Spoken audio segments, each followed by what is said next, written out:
Hello, welcome to the No Rest for the Vivid podcast.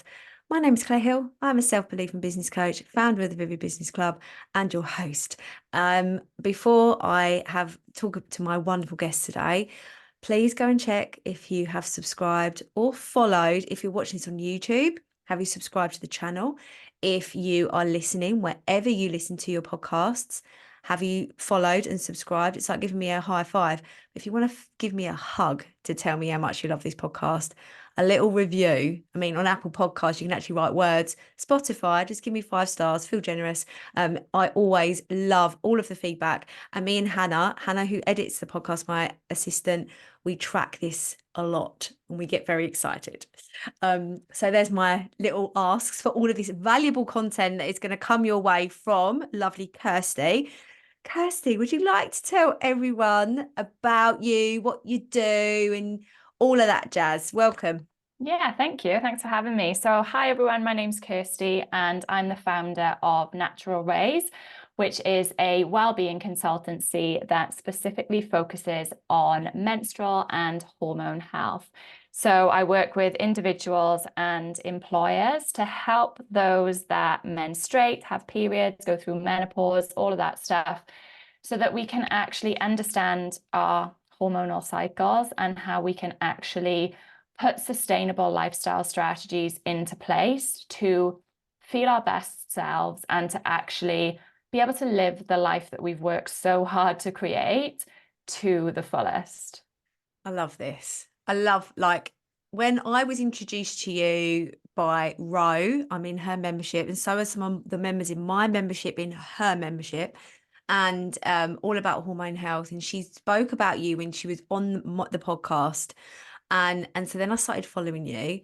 And as you know, I'm literally engaging in every single piece of content that you're doing at the moment because you're currently testing your blood sugar and how it reacts to certain meals. And as I have reactive hypoglycemia, it's very interesting to watch all of this process. So I've learned lots from you. So I'm so excited for you to be here today.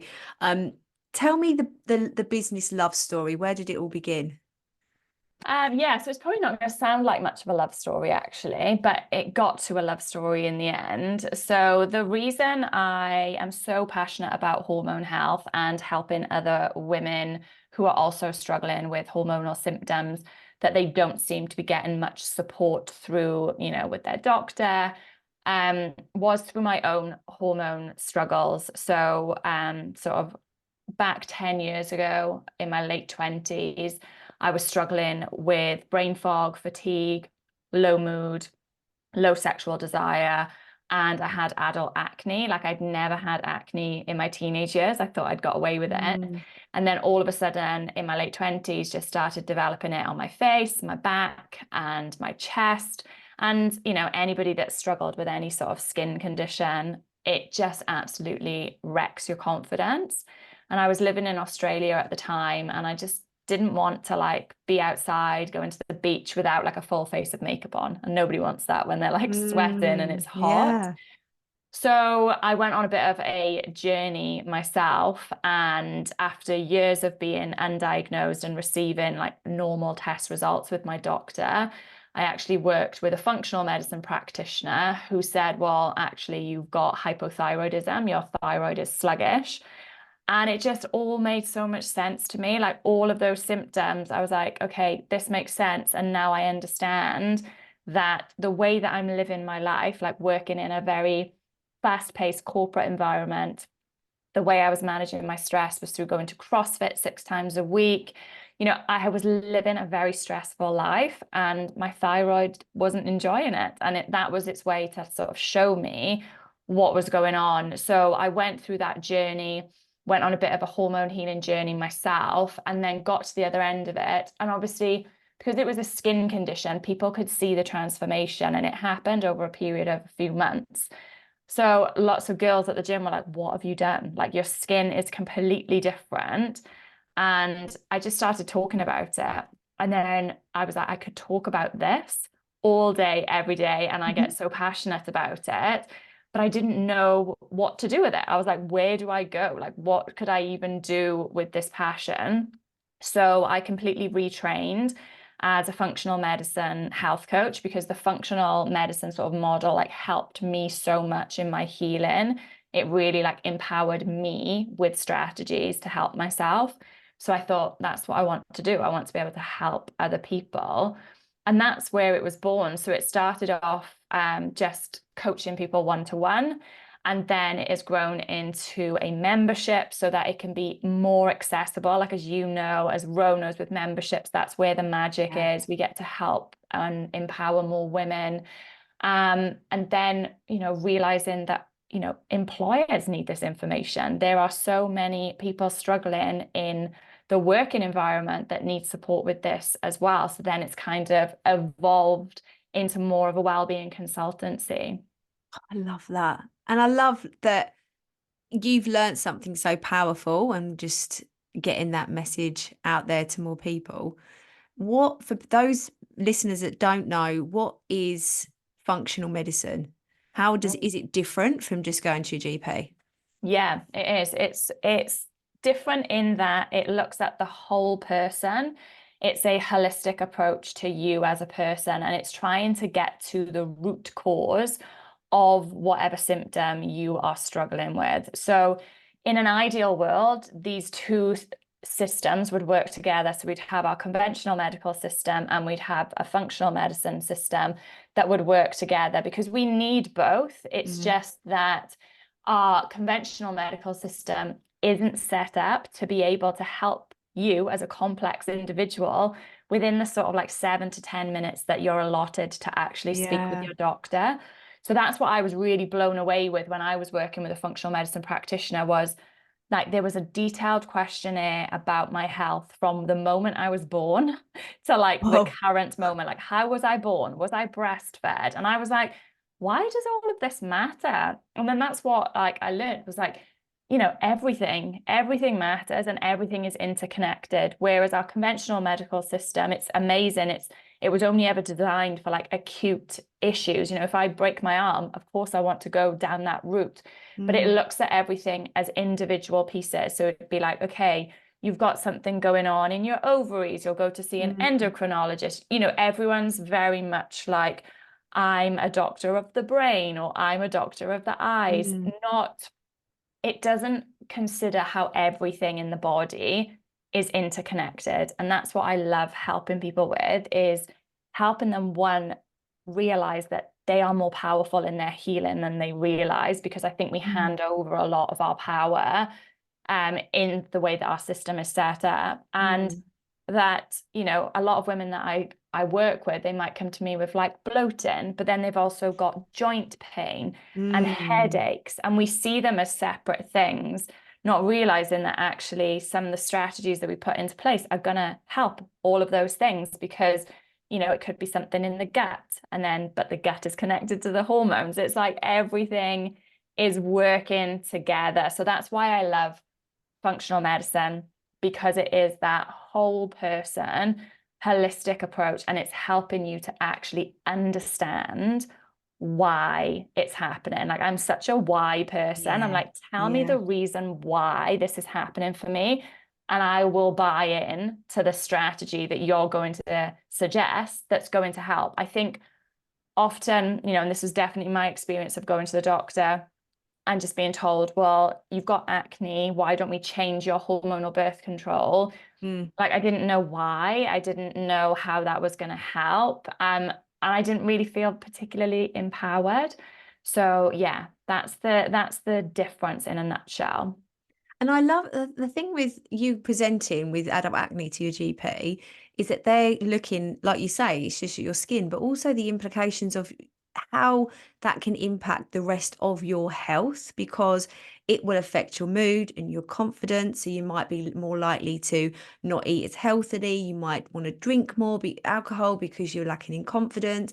And then you're obviously feeling like more low mood. And it becomes this horrible cycle when actually that's not the beginning. That wasn't the beginning of your issue. That was a symptom of something else pre-existing that you then could look into with that help.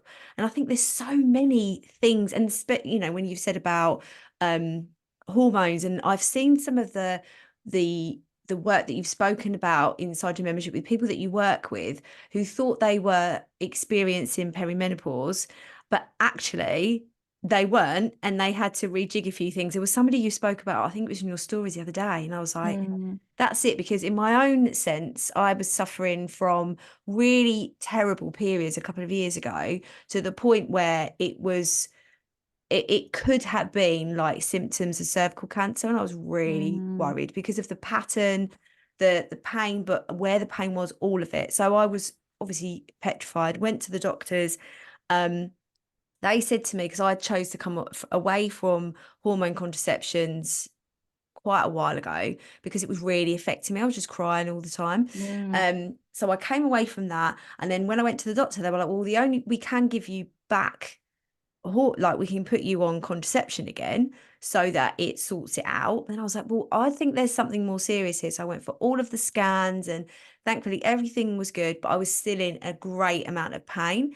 And mm, so they prescribed me medicine to like reduce the bleeding, to help with the pain. And I was just taking all of these tablets, and I was like, I'm not, this is ridiculous. I'm swapping one tablet for another. I don't mm, feel very good.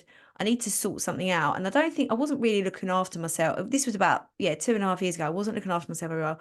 And I took the time to really research why period pain happens, and how it, how different receptors like kick off the pain, and how it's then linked. Because I've got this stomach, and you know this because I've been in your content, I've got a stomach issue, I'm intolerant, which was set off a few years ago, and I was incredibly mm, ill and had to go on real severe FODMAP. And then I've got hypoglycemia, which I've had my whole life, well, reactive hypoglycemia.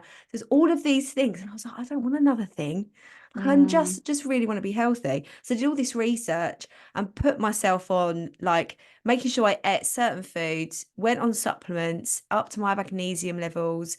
And now I can have a period with no, like, literally hardly any pain. Yeah. And it's so, and I literally tell everybody, all of my friends know this. My hairdresser, I'm like, I give them the shopping list of the supplements. I say, go eat this, go eat, moving your bodies, etc., etc. But the transformation, it was literally, I just had to stop work, just lay in bed. And I felt always so sick. And there was one, I remember once I was standing in Tesco's waiting for the cocodamol because there was nothing else that even touched. I had to take the high ibuprofen and the cocodamol, like literally nearly puking, standing in the pharmacy. And Mm, I was like, I'm running a business here, and I'm a mum, and I'm a wife. I can't write myself off for 4 days a month. It's just, I'm not allowing it. So I chose to take action. But then when I found your content and how the other symptoms that people can experience, and you get to a certain age, like I'm 40 in December, and straight away, even my sister said the other day, my cycle went just 3 days out, and I'm mm, 28 days usually every day. 3 days out. She went, that's probably perimenopause. And I was like, no, no. I was hanging out with all of my friends, and they've made me on my period early. I'm not perimenopausal. I know for some people it might be. I've got no other symptoms. It was like mm. that the way that society is set up, in my opinion, and this might be controversial actually, is that let's stick a label on it and diagnose you with something that is in the medical model. Bang, you're done. Instead of looking at the whole person. And it's probably more uncomfortable to look at every single part of how you're living your life to Yeah. start tweaking it. Yeah, so true. Like, and it is a tricky time, I'm coming to 37, and if anything sort of happens with my cycle, I'm like, is Yeah, it yeah, perimenopause? Like, it is just that phase of life that we're in. And, it's good to be aware, because in perimenopause, it is all down to symptoms. Like, mm, there are a few blood tests that you can do that can kind of help you understand it a little bit better, but none that your doctor would do. So it is important to understand your own changes. But exactly that, I think sometimes we are quick to just go, ah, well, it's perimenopause, there's yeah, nothing I can do. And how we transition through peri and menopause has a lot to do with our lifestyle. So again, it's about like reclaim the power, stop having, expecting to go to the doctor and then say, yes, this is what it is. Because more often than not, You'll get a diagnosis. IBS is a great example. Mm-hmm. Oh, yeah, you've got IBS. Great. What are you going to do? Nothing. There's nothing we can do. Yeah, that's what I Try was the told. go Oh, low FODMAP. Okay, can anybody support me with that? No. no.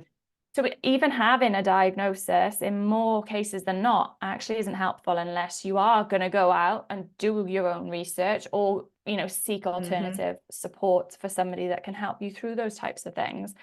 So yeah, it's important to know where you're at, but equally, it's also important to know that it's not your fate. And it's really surprising to me.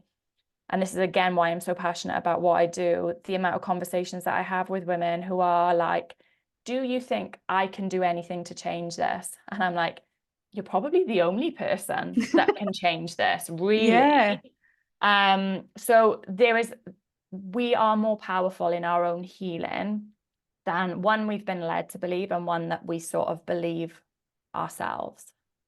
I love that. It feels so empowering. It's like you can be in charge of how you feel. And just going quickly back to the IBS thing, I think I've always had it on and off, but I'd been to Thailand and it was just, Thailand is not the place for like my intolerances, but I didn't know that at the time. Mm, And I was breastfeeding my son and he was 8 months old. And I went 11 days without being able to hold in a meal. And I was breastfeeding. He was just like sucking the life out of me when I fed yeah. him. Went to the doctors when we come back, and my husband came with me. She was like, she's not been able to eat now. At that point, it was 5 days. What can you do? And they were like, just wait it out. And it's like, okay. And then there was, nobody's told me about FODMAP, but then I found about FODMAP. But the one thing that my energy was so low for obvious reasons, but what I didn't realize is the salts. So no one at the doctors Mm, had said you need to be taking like the salt packet like every day or maybe twice a day, 3 times a day, because the amount of dehydration I was experiencing. And I remember taking the first, I think I did one day, and it was like all my energy came back up. It was like I was charged like a battery. And then now, and it's the same, like if I have a night sweat with my hypoglycemia, I'm like, right, where's the salts? I need those, like to have mm, that drink. But it's the fact that maybe because I run my own business and what the work that I do, same as you, like if someone's procrastinating or they feel doubt or imposter syndrome, I'm going to find out the why and we're going to solve it. Like I'm going to, I just love mm. finding the why to why something is happening or how it's impacting somebody's life. So I went to seek the why. But if people are led to believe that they aren't in control because the society's saying go to the doctor, but one of my best friends is a GP. She listens to this. There's hardly any support for GPs for Mm, nutrition and stuff like that. So you are going to people in the National Health Service that don't have the training because it's such a solid medical model. I mean, my friend Zara, she's such a legend because she does explore other things, but she's aware that it's not given to every GP, and she's one. yeah. She not And everyone that's can it. get to Like her. it's not the doctors per se. Like obviously, I'm sure there's good and bad, like Yeah, of everything. course. It's the system Mhm. that it's set up. It's not set up. The thing that bothers me the most, and I do get quite passionate about it when I talk on social media, is that our system, medical system, is not set up for preventative medicine. Mm, And if we were able to focus more on preventative medicine, then it would stop people needing the NHS so much that it would take pressure off the NHS. But that would require the whole system from the education to everything to be completely broken down and built back up in a very different way. mm, That's why the two models, functional and conventional, should work more together. Like it's great to see that in the NHS there are more coaches coming through, there's more yeah. social prescribing, so it's definitely going in that direction. And I'm not here to bash doctors No. at all. And I think, going back to like you were saying about doing the continuous glucose monitor, Mm, I get messages from people being like, why are you doing that? You're not diabetic. And I get that. But mm, especially if we're talking about perimenopause, for instance, the reason I'm doing it is because it's preventative. I am a fairly healthy person. But my fasted glucose rate, if I carry on the way that I am, it could predispose me to, being pre-diabetic in the future. So it's the fact that we are not thinking preventative. We're in a reactive system of like, okay, I'll give you this medication when you've got high cholesterol, not thinking about supporting the person through diet, lifestyle factors, so they don't need the medication for high cholesterol in the, in the end run. Yeah. Yeah, no, I'm so on your boat. Like I'm on that boat. I'm sailing off. Can you tell me just out of interest when you're talking about fasting glucose and pre-diabetic, is that because your level was too low? No, too high. Oh, So there's an okay. ideal range. So with everything, so we have like the NHS ranges, which is what you would be like defined as normal, and then Mm, there's the optimal ranges. mm, And this is something that I'm very passionate about educating my clients on, especially when it comes to understanding their own test results. yeah. So a lot of us will receive normal test results from the doctor, but actually, and this is my personal experience with hypothyroidism, I am hypothyroid. It's just that the normal ranges are so wide Mm, that I don't fit within them. A lot of people that aren't particularly in great health are getting tested. So the average is really wide. okay. Same thing will be with like low iron and different things like that. Mm, So if I was to look at my fasted glucose against the NHS ranges, I'd be fine. People would be like, why are you worrying? But from an optimal functional perspective, it's too high. So I want to have a lower fasted glucose rate once I've been fasting for 12 hours. I know I do better personally when I eat dinner earlier. So mm, I know that my fasted glucose rate is elevated on those days when I'm probably finishing eating around 8 o'clock. yeah. That's not ideal for me. I know that, but it's life. I know that it's really hard for me to like get to the gym, get home, do my meal prep, and have eaten dinner by Mm, 8 o'clock. So it's trying to find the balance. It's looking at what things need to change, and sometimes you need to see it in the data in your own results to say this is worth switching things around. Like, should I exercise in the morning so then I have more mm, time in the evening? But without seeing my own test results, I probably wouldn't be motivated to do it. yeah. And isn't it fun though, doing like obviously not in a serious way, but this glucose thing you're doing at the moment, and you're doing all of these tests, and I'm finding the content so enjoyable because it's just like you're doing a science experiment every single day. And I Yeah. think it's just highlighting. It was so funny the other day when you did that thing about the fact that you had a spike after the curry and somebody had put sugar in the curry. You were like, Yeah. who put sugar in a curry? I was like, But it's that actually is so common. Like if you look at a sauce, and I was like, God, it is really common. And I was like, I can't complain about it because I live with my mother-in-law at the minute. So she made it for me. I can't be like, why are you putting sugar in the curry? But it just didn't make any sense to me because like the week before I'd done a test with rice and then eaten it cooked and cooled the next day, which improves the glucose spike. And I was like, well, why did it work last week? And this hack yeah. isn't working this week. And I was like, it's the curry. Lemon curry. I know. I think a Danzak you're supposed to put a bit of sugar in though, with the vinegar, Yeah, the I sweet and think it's the sour. tomatoes, isn't it? It's Oh quite bitter. I like yeah, a lot of tomatoes, so I think it's to kind of take the edge off yeah. there. It's never something I just find it mad to like be cooking something savory and put sweet things into it.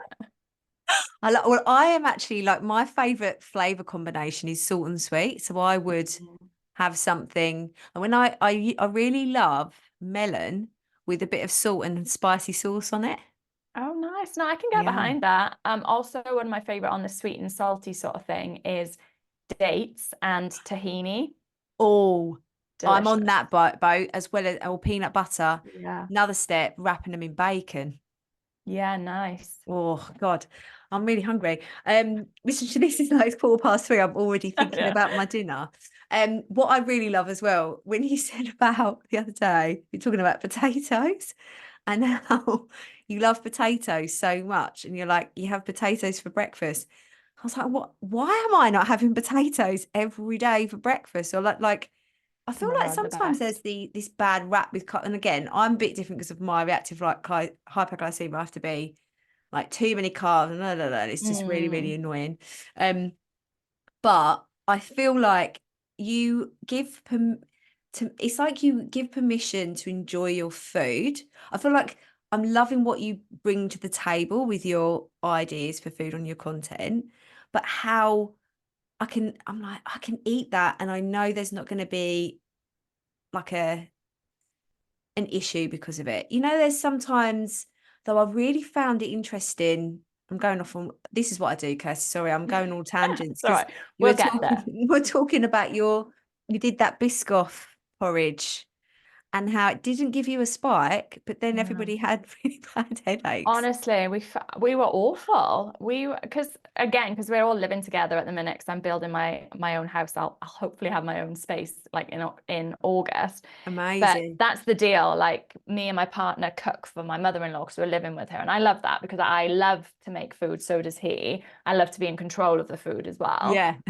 So I sort of said to them, I was like, look, I don't expect you to do this Biscoff challenge with me, experiment. And they were like, no, like we're up for it. And I was like, I bet you are. Like, who wouldn't want to have a Biscoff for breakfast? So Yeah. anyway, we all ate the Biscoff overnight oats. And yeah, no spike. And to be honest, every time I've done oats in the experiments, I haven't had a spike. Um, but they've always been paired with either fat or protein. So I am actually going to Mm, do just a pure porridge one with like semi-skimmed milk just to see the difference. But yeah, there was no spike from the Biscoff overnight oats, but we just felt awful. We all had a headache. And my partner like never has a headache. He was like just not very nice to be around. And we were like gone to visit some of our friends, and I was literally like 12 o'clock. I was like, I don't see that there's any lunch here in this house. I was like, are we going out for lunch? I was like, we've got to get out for lunch. And I was ravenous, and then yeah, just went on a huge like sugar binge in the afternoon. And wow. yeah, it definitely, I personally, and I did poll about this on my stories, I personally find that if I start my day with something sweet, I'm more likely to crave something sweet more Mm, strongly later in the afternoon. Like I always love a little bit of chocolate after my evening meal. That's mm, always like something that I enjoy. But it's more that there's almost like this craving that I need something more than just like a bit of dark chocolate. Like that's what mm. I personally find with like a sweet breakfast. And so that's why potatoes are so good for breakfast. I love potatoes. Like anybody that's in my community, like they all just get converted to potatoes, like especially white potatoes. Like Yeah. they're so overlooked. Like sweet potatoes is always the one that's got all the health benefits, but actually when you cook your potatoes in the evening, so you have them for dinner, say as like boiled potatoes in the evening, then they cool overnight in the fridge, and then you cook them again the next day. So I like smoosh them and I put them in the oven, and they're delicious. They're like these crispy, sort of like rusty potatoes that go Yeah. perfect with poached eggs. That cooking, cooling, and cooking again helps develop resistant starch, which is amazing for our gut bacteria. Those good gut bacteria eat it, so then they start to grow, and it lowers the essentially the glucose, the glycemic index of that food because there's more starch, there's more fiber in it just by the process of cooking and cooling them. Like how cool is that? That is so cool. I honestly, like I think I messaged you, but potatoes are my favorite food source, quickly followed by Yeah. eggs. Like I Well, there's that combo, dream combo. exactly with a bit of Yeah. veg. I just think that sounds like such an epic breakfast. But how did you discover that it was about cooling and then cooking them again? Yeah, so it was one thing that we learned when I was doing my functional medicine training was, yeah, we were learning about different types of fiber. And they were just saying about, yeah, so it happens with white potatoes. It also happens with rice. That's Mm. why the hack with the cooked in the cool rice works. I didn't realize how controversial eating leftover Oh, I rice know. I was. saw. Do you know it's such a thing, isn't it? People like it's like you're eating basically poo. If Honestly, people were like, you you're going to die. You're going to die. And I was like, okay, well, I've been doing it for quite a few years now. and I am still okay. But Yeah, I've got a reel in the bag about that because it is really controversial. People yeah, have a bit of an aversion to it. And obviously, it's like any food. Everyone's like concerned about E. coli. Like salad leaves are probably one of the biggest offenders for E. coli because nobody's washing yeah, their vegetables. So, it's just, a bit of common sense. It's like any food. As long as you've cooked it, once it's cooled, you put it into the fridge. I'll be yeah, honest, I'm not the best at always doing that either. Like in summer months, I will, but in winter, when it's just cold in the yeah, kitchen, yeah, I yeah, sometimes leave things out. yeah. And then obviously you can eat it cold the next day, or again, you can just reheat it and make sure it's reheated thoroughly. But that develops resistant starch. Similarly with bread. So, those foods can, get healthier, so to speak, from a fiber and a glucose perspective when they so with bread it's when it's frozen, and with starches like potatoes and rice, it's when they've been cooked and then cooled. Hold on. So if you freeze bread and then warm it up, Yeah. it's better for you. Yeah, it's because of the resistant starch. Oh, I know. God, I Kirsty, know. honestly, it's like you've just given me 25 Christmases in one sentence. Because for me, I just have to avoid the amount of protein I have to eat to stop me having a crash. Mm, Because it's anything like I am so good with my eating, and but though sometimes if I eat a load of crap, I won't have a crap, I won't have a hypo, be fine. But give me some healthy foods, and there'll be that bit of carb, and if there's just not a right ratio, bang. And then I mm, have to do the jelly babies and the apple juice. It's happened, like I said to you, it's like happened really recently a lot because I'm exercising loads more and I just can't find this balance. And I was driving in the car with my son, and it's that like if I pull over and didn't have my purse, so I'm going with I've literally got an emergency pack of jelly babies everywhere I go at yeah. the moment. So I was like, I've got to drive to get home so I can get some sugar in me. But I'm driving and my sight is like, it was horrible. I just had to like Oh, just hang on. And then there was another time I was walking home and I couldn't even move. It's just so reactive hypoglycemia is one of them things. It is absolute bag of shit, and it's just. I'm glad now that I know that I have jelly babies or whatever, and it was all right. But I used to have to hide Snickers. I would have Snickers everywhere, but Snickers is no mm, good for it. So in my younger 20s years, I just have all these melted Snickers in my car where I'm like, yeah. oh, I can have it now. But now what you've said to me is I can have those carbs and it's going to lower the GI. So I'm not gonna necessarily have such a high spike and then blah blah blah. Yeah, like obviously it's a hack, definitely, and that's why it works. Yeah. And this is what, I try to remind everyone when they watch my reaction on Instagram. It's like we are all so bio Yeah. individual. So like my reaction to oats would be really different. Like I had somebody messaging me being like, I just had some oats and it like sent me like way over, like into the 13s. I was like, wow, that's insane.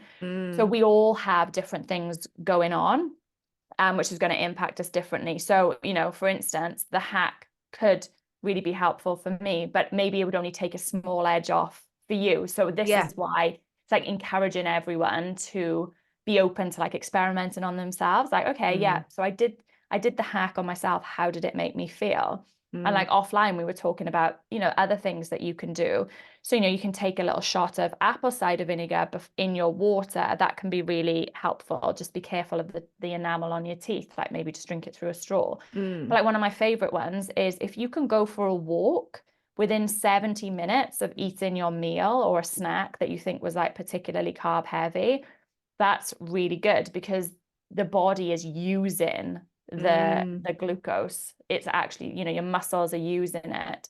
So there's lots of little things, it doesn't necessarily mean having to do like these huge changes, but yeah, just knowing that foods change depending on how they were cooked can just be really helpful. Mind blowing.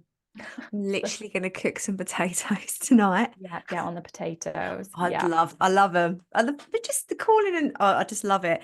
So with when you meet these wonderful women, what are the problems, the symptoms that they are most commonly showing to you or talking to you about, and what are your favorite hacks in order to support them getting over those symptoms? Yeah, what I love about the work that I get to do is that it doesn't really matter what women are struggling with.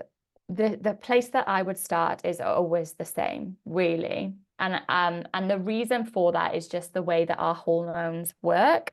But going back to your first question, I would say across the board, what I'm hearing, whether somebody's coming to me with endometriosis symptoms, what is also coming with that endometriosis symptoms is, or if it's PCOS or if it's just painful periods, there will always be fatigue. Mm.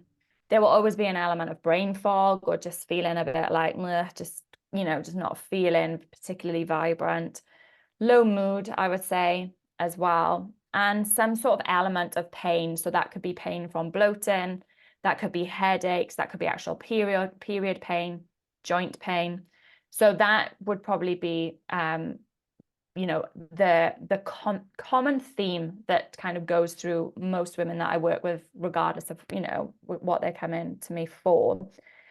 But where we start is always the same, and it's what we've been talking about. It's blood sugar balancing, because one of the most powerful things that I learned about, and in any of the webinars that I do, it's about understanding the hormone hierarchy. So if you imagine a triangle, and your hormones, so like our sex hormones that govern our cycle, are at the bottom, really, like our thyroid hormone, that's all at the bottom.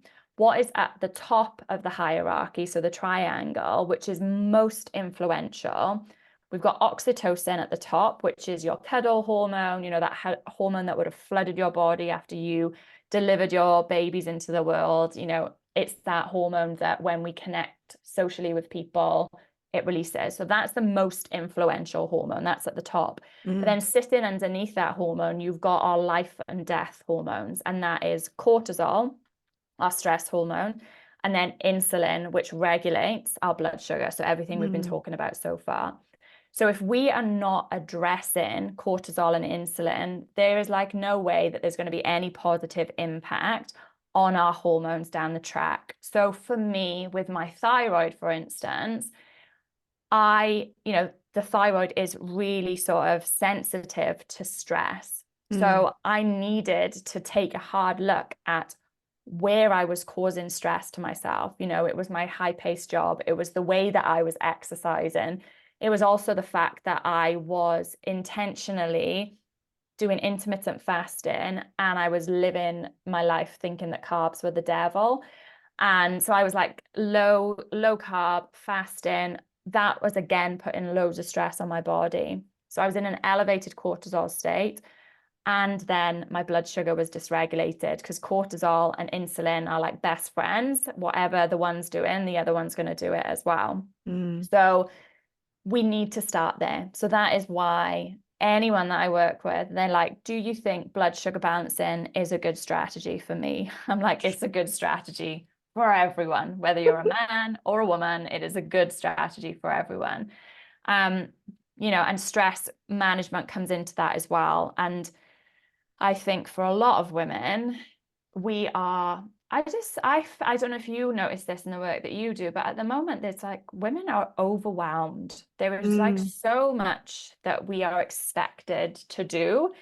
And like, I know in the conversations that I have with a lot of women, they're just like, I feel like I'm doing it all, but I'm doing none of it well. Yeah. I'm like Yeah. spread so thin. And then, we try to add in like looking after ourselves into that equation. And we also then feel overwhelmed with that, because we are bombarded with so much information that we just don't even know which way we should go.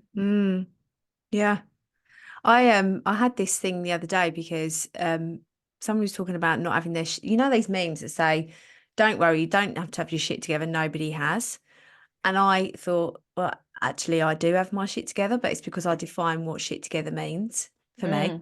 And I refuse to buy into, if people think that I should be doing something and I don't want to do it, I don't do it. I'm quite stubborn with it now, Yeah. because I burnt myself out. I think you have to really, you get to that point where you are completely burnt out or something snaps inside of you for you to really reassess stuff. Yeah. But I am so passionate. Like in my world, I talk about warrior energy. So that's giving yourself time back to, create that capacity to deal with what life throws at you, as well as balancing and defining those boundaries of what your life you can be. And I think we've all got, like you were saying, there's power in your own healing, that we all have the opportunity to take back control of whether we are, what does having your shit together look like? What are we eating? And I absolutely get that budgets come into it, but there is wonderful ways to be healthy that don't cost the earth. And a lot of people come to me and they, some of the clients that or members that it hasn't worked for them, my way of teaching is because it's about really, and again, this is controversial and a little bit marmite for people, but it's up to you to make that choice whether you want to believe in yourself or not. And it's such Mm. and like I was saying before, it's that point of, it's that sort of crossroads where you say, I can take power back and I can choose to believe that that is possible. And I've got to really take ownership of it and take responsibility, or I can let it all happen and I can let this life just happen to me and just go over my head, stress me out, impact my eating and my health. And I don't know about you, Kirsty, but I'm preparing for a life of like, I'm going to live till I'm in my hundreds, Mm. not Yeah. like, but By in, then, we never know what's you around the never know. corner. But I think, how can I create a body that is going to last me for that long? How can I create a mind and a well-being that is going to last that long? Because and again, this is controversial, but I don't want to retire. I will just wind down. I will just write more and all of this. I want to, so it starts now. Like all of those Mm. decisions that I make now are pushing me. I think, well, what is Claire in a few years going to be thinking about that? Or how is she going to feel? And that is where those boundaries, coming back to what you were saying, life, everything, we expected to do so much, but what if we just turn around and be like, no, I'd rather be really healthy and happy. And Yeah. that is based on what you believe I should do or what you think I should be doing. Nah, this is my agenda. But it's having the capacity to sit down and say, this is what I want from life. Yeah, exactly. And I resonate so much with what you're saying about boundaries. Like it comes up so often because that's the thing, we get frustrated. We're like, why can't I stay consistent? Why can't I do this? And we're so horrible to ourselves. Yeah. Like we are so mean to ourselves. Like you're lazy, you can't commit to anything. But actually then, you know, there's two things. I had this conversation with a client yesterday, and I just, sometimes you have to take a hard look at yourself and you just say, well, if we're honest, your health isn't a priority for you right now. Mm, And she was like, what do you mean? I was like, you've just told me that you will spend 3 hours watching telly in the evening instead of going for a walk. So right now, that you're going for a walk isn't a priority. Watching the telly is. And she was like, well, no, because a priority is something that's important to me and watching telly isn't. And I was like, but that's what you're doing. Like it's reflected in your actions, not mm, what you deem to be of importance. And sometimes we need to take a hard look at ourselves and say, okay, am I actually living the way that I want to live? And who's getting more of my time, my energy than myself? Because every time that we sort of, allow ourselves to do so much for other people, we're taking it away from ourselves. And I think boundaries and setting boundaries is one of the most challenging thing for a lot of the women that I work with, because most of us have either grown up as chronic people pleasers or mm-hmm. chronic high achievers. So we're either like throwing ourselves into our work and achieving and doing the next thing, or we are throwing ourselves into continuing to please the people around us. And the cost is us, our Yeah. health, and time to do the things that we need to do for ourselves. Yeah. I think in my experience, I was both because I had no Yeah, and that's it. self-worth. I think sometimes we can be a combination of a lot of them. Yeah. But I think across the board, those are the two that I see the most. Absolutely. And it's just, it all comes down to that self-worth, because I always ask myself, like an example of this is that I chose my son's school so I could walk him to school and walk him home. And some days I don't want to do it because, well, sometimes you just don't want to have a walk, or it might be raining or something like that. Mm, But I did it because, not only because I love walking, it's like my favorite form of exercise, I just love it, but also to have those experiences of just chatting to him, because he mm, talks about the weirdest things and it's just such a joy, and having that time with him. So I always ask myself, like, I choose to what I want most instead of what I want right now. And that's sometimes when we might feel. So another example of this, and I don't know if you do this, about delayed coffee in the morning. So I absolutely adore coffee. And so I've had to cut down my caffeine recently. But one of the things that I started about a year ago, was delaying the time that I had my first coffee, because I was get up early, coffee first thing, even before water probably. And I moved to having it, 90 minutes to 2 hours after I wake up, which has meant that the mid-afternoon slump that I would usually have, I don't have it anymore, because that compound has been broken down, that you're the sleepy bit, mm-hmm. it's all sorted. But some mornings I wake up and I am a grumpy bastard because I want that coffee, like when I wake up. But it's like I have to just keep, remember what you want most Mm, instead of what you want right now. And also, and I know you talk about this a little bit as well, that doubt part of us, it's telling us to have the coffee or eat the biscuit, or, eat the shit, not do the exercise, sit in front of the TV. That is not us. That's our doubt. That's that part of us, the doubt, the imposter syndrome, the fear going, let's just stay where we are because it's nice yeah, and familiar here, even if it's more miserable. And it's yeah, all to do with, this is why I wanted you on the podcast, because it's not just our physical health impacts our mental and our spiritual health and our emotional health so much. It's like just all the time. And I know when I used to drink more, I don't really drink anymore. My emotional health used to be on the floor, like hangover anxiety when I'd wake up, mm, and like that what I would eat, feeling when you eat when you're hungover, you can't really go, oh, I really fancy a carrot. You just want the chips and stuff. But it's just so interlinked, and how it impacts then our doubt and our imposter syndrome.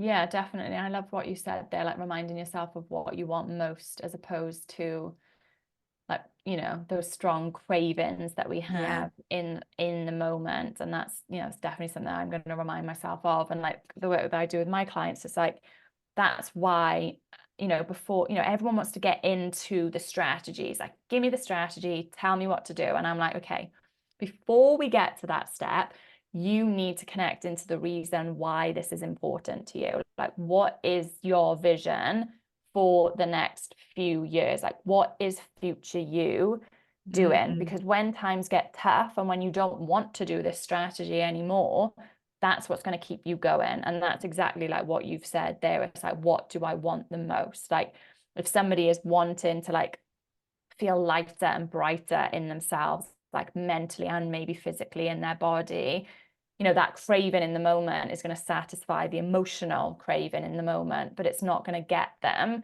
to that overall goal. And just, it's pausing, isn't it? Having that pause before taking the action is like, that's where that magic sort of happens. Yeah. And that pause is where the self-worth little person comes in. It's like, am I worth, like, making that sacrifice for what I want right now? Mm. It's so interesting, isn't it? I just love it. I love all of this. I get, not obviously people not having self-worth. What I mean is I love the intricacies and how things are linked, and how you can really feel amazing and you can really feel brilliant and healthy. And I know from your experiences, you must feel much better now than you used to. Yeah, oh my God, like I feel better, and it's something that I say all the time. Like, I feel way better now in my 30s than I did in my early and even mid 20s. Like, so I'm going back to one of the things you said earlier, it's about it's about aging gracefully. It's about like longevity, and like to be able to sit here and say like I feel way better in myself. I'm kinder to myself. I work out less, but I'm equally as strong as what I was like back then.